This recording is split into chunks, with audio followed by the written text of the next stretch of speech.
What up, everyone? Feudal here. So I'm gonna do another episode of Feudal Plays Magic Against Himself, and we're gonna go at least halfway through a game. I kind of have reviewed the way that I'll do it, so it makes a little more sense on this video. This is the second episode, and so what we'll do here is get this set up.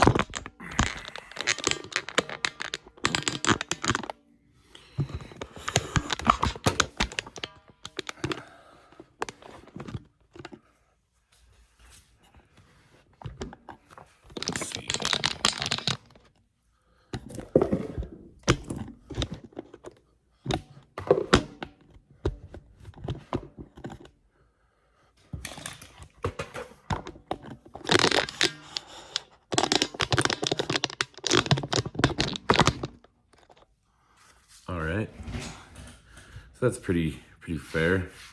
So here we go. So one deck's on this side and one deck's on this side. Right side, left side. We'll get the dice roller. That's for the left, it was a 5. Ooh, the right got a 17, so the right will be going first. This little bell, this cute little bell, will be the turn marker. So I'll set it on right next to whatever deck is going first. And we'll roll again just for fun.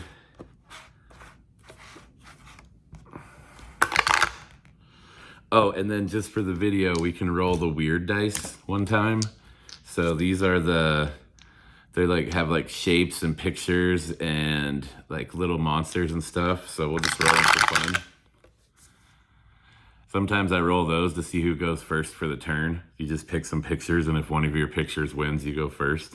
Anyways, so I'm gonna set my life counters right up here. Anytime the life totals change, I will be reviewing it, but yeah.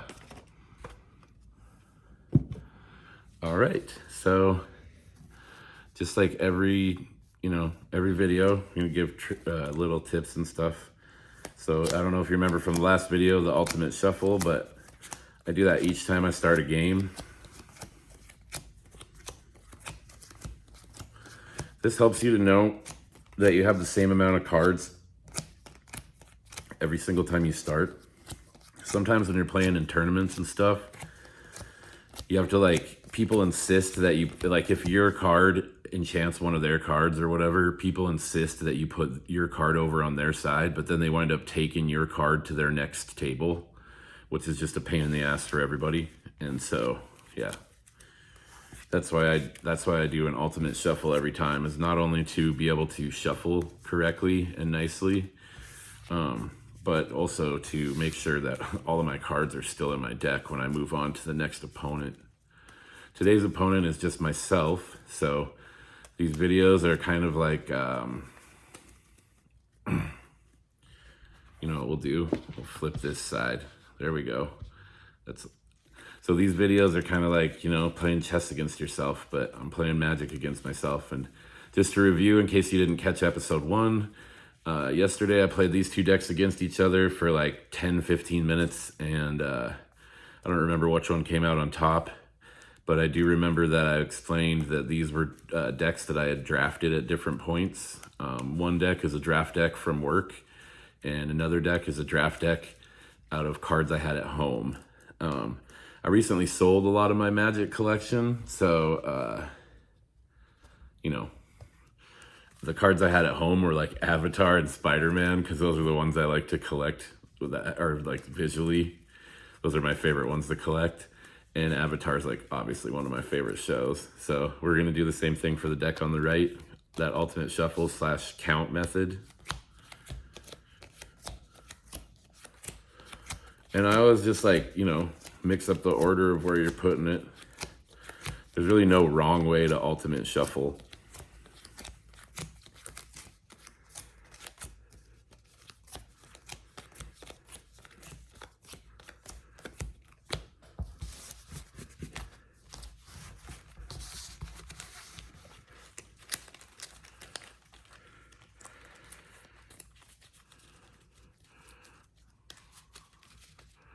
Give that a couple shuffles. So in theory, this is the part of the game where you would cut each other's deck. So that's what I'm doing. That one's cut. This one's cut. Okay. So again, this is the turn indicator. Our little bell. And this side was the one that was chosen to go first. And so I used the bell to remember that. And now we're gonna move on to the actual game. This is the piece that shows the person going first, or whose turn it is. So when the turn switches, I'll just move it right from here to here. That way the viewer can know whose turn it is. So it's the right side's turn. We'll draw our 7.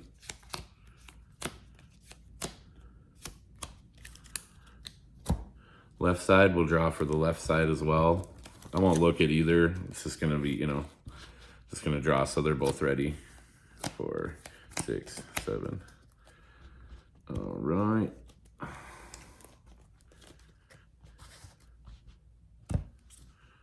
All right.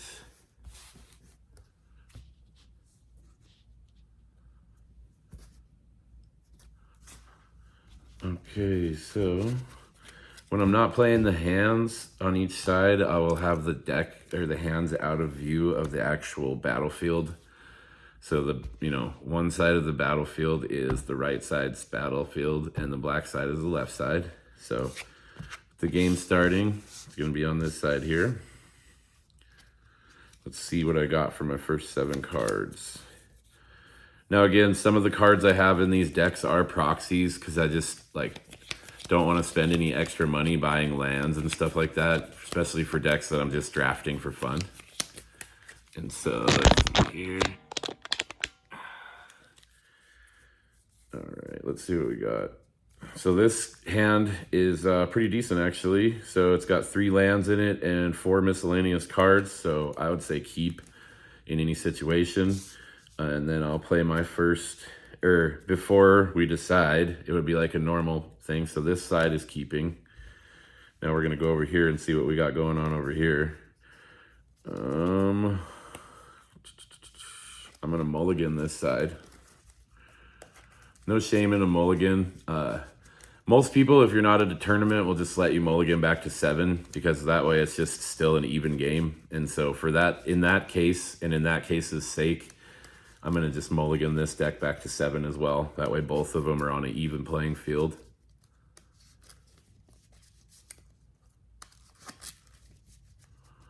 Then after I give it one last little shuffle, a cut, and a new 7.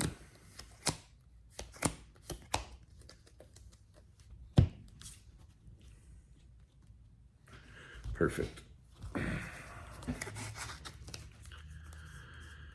Okay, this hand is much better for this side, and so this side will keep. So again, I'm gonna set the hands on the outside of the camera view so there's nothing confusing happening in the actual battlefield.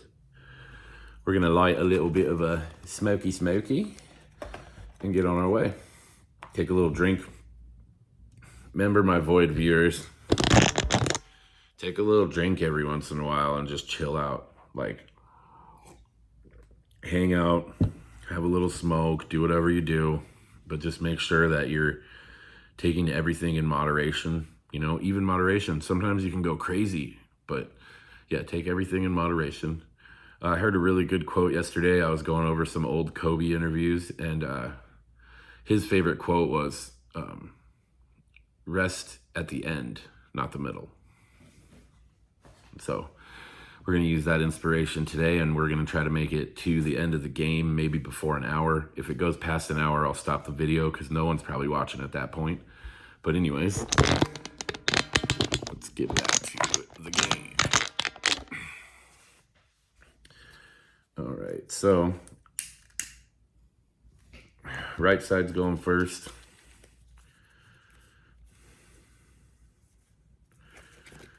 Boiling Rock Prison. I'm just gonna put that into play tapped. Ooh.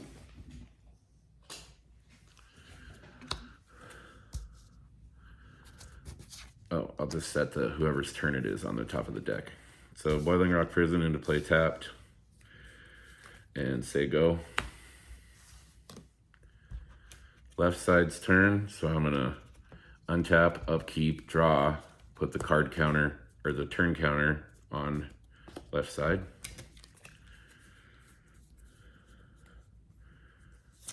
Evolving Wilds into play tapped. Search for planes.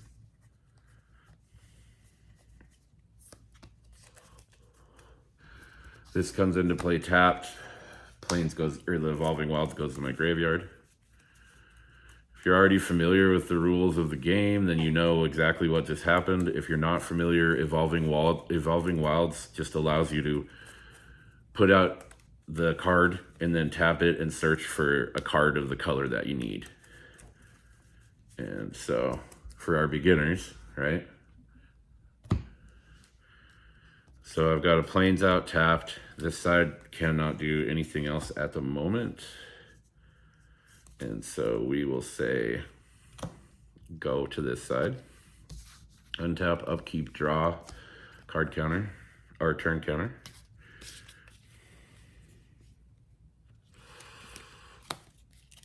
Proxy, it's Evolving Wilds though. It's the same card that was just on the last turn. This card here. You need to pause it and look or whatever. So Evolving Wilds comes into play tapped. I'm gonna search for a mountain on this side and put that into play tapped. And we're gonna shuffle it a couple times and cut it.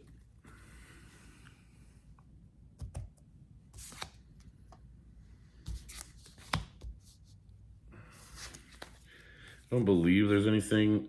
Oh yeah, I can. So, and then I'm gonna tap this other available black and put out Callous Inspector.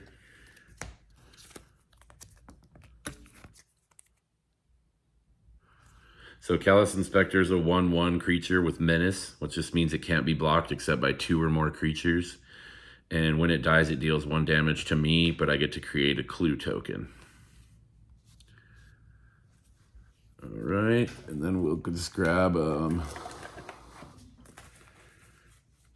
quick clue token. I have all my other tokens like all sleeved up, so I can just grab them really easy.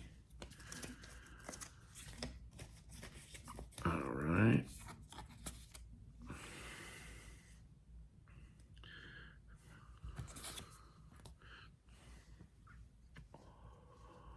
So I believe that'll be this side's turn. Nothing else I can do.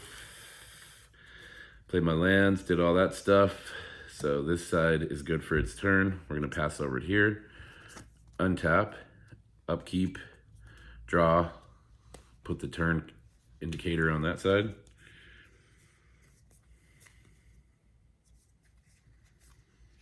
Second planes out.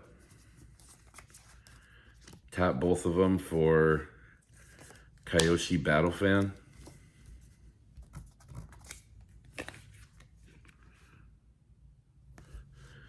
When this equipment enters, create a 1/1 ally creature token and attach the equipment to it.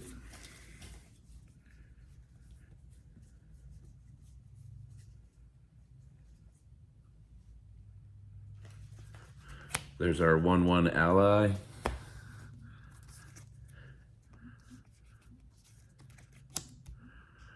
And then she gets +1/+0.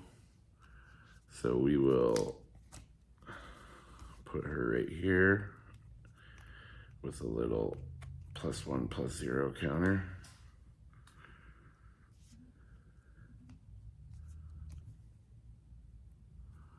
Okay. So to review,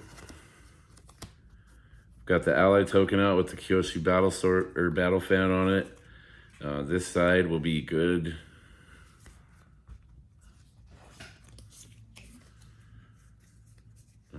Yeah, this side will be good for its turn. So we'll pass to right-hand side. Untap.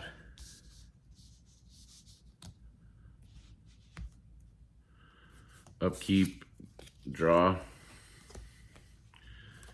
If if it seems confusing to you, imagine me. I'm just trying to, you know, these are rough draft videos until I get the actual format that I like going on. But so far, I like this. I feel like this is easier to follow. So let me see what this side can do. It's got, so we got a Foggy Bottom Swamp. Put that into play tapped. Here's a side note. This deck doesn't actually have any green in it, but you'll notice that there's a green dual land. Why is that? Well, it's because I can pay 4 and sack that dual land to draw a card. So basically later on, when I have enough lands to do whatever I need to do, pay 4, that's a free card draw. It's also a mana, like a black mana that I need for whatever, right?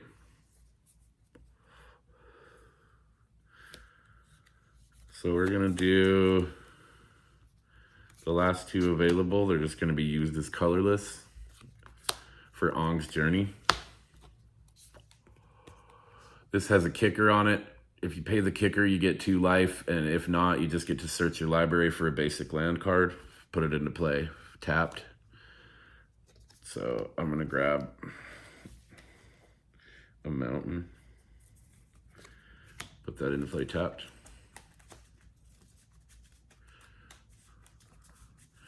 Now that both sides are pretty established, I'll move the decks a little out of the way, so that way the boards can be more just for the game. Coming up on about 16 minutes in the video, so we're making pretty decent time into a game. All right, and then I'll swing for 1 here, just because it can't be blocked, and that'll put this side down to 19. So left is at 19, right is at 20. And then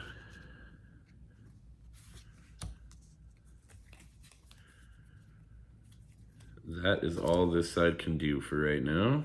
So we'll pass the turn, untap, upkeep, draw.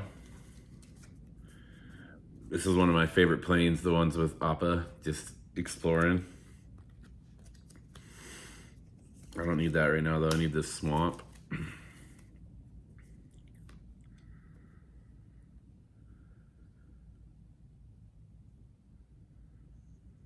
All right, so we're gonna do 2 colorless and a black for the Shriek Troublemaker. Says at the beginning of your first main phase, I can discard a card. When I do, target creature can't block this turn. She also has Sonic Blast, so whenever a creature an opponent controls dies, it deals 1 damage to that player. Oop, and this one has some flavor text, so each time there's flavor text, I'll read them out, kind of fun, just for the video. Exposure to the Dark Force dimension left Francis Barron craving chaos and carnage. It's a pretty cool card overall. I think it's just a common from the Spider-Man set, but pretty dope.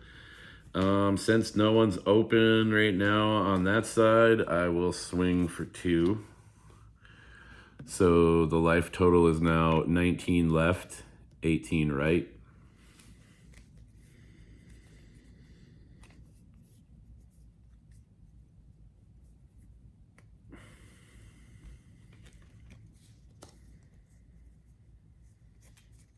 Okay. And this one here. Untap. So whenever I untap, I like to completely redo my lands. This is just like a small tip for when you're watching the video. This way you know what your mana base is and what you can work with. And so, like, flashback to earlier, I have this green. That green doesn't do anything for really on this deck unless I have a colorless part. But in 1 turn, I can sack it if I need to draw something. So we're all untapped, upkeep, draw.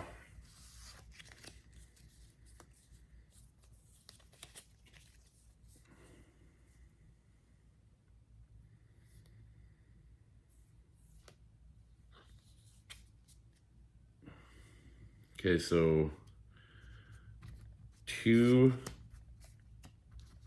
colorless and a black. for Vindictive Warden.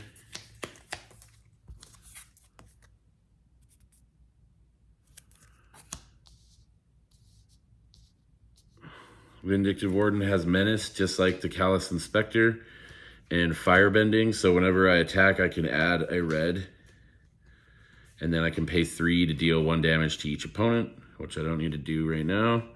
I'm going to swing for 1 with Menace, just so that, because that side can't block. So this will be a running life total of 17 to 19. 17 right, 19 left. And then I will say go to the left side. So token passes. Untap.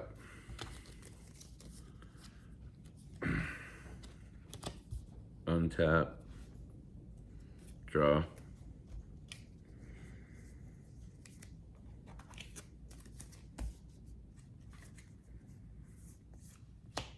Planes out.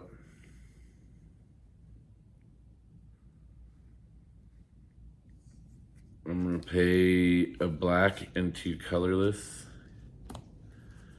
for the Prideful Feastling.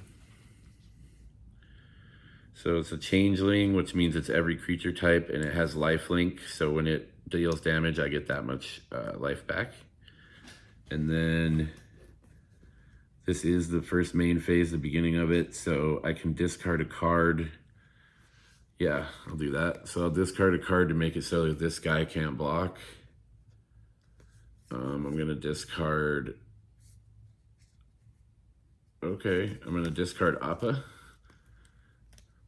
Seems like a weird discard, but if we're looking in, since it's a video, I have Dose of Donglo to get it back out of the graveyard. So it's actually, in my opinion, the best thought forward, or the best thought process forward for this deck.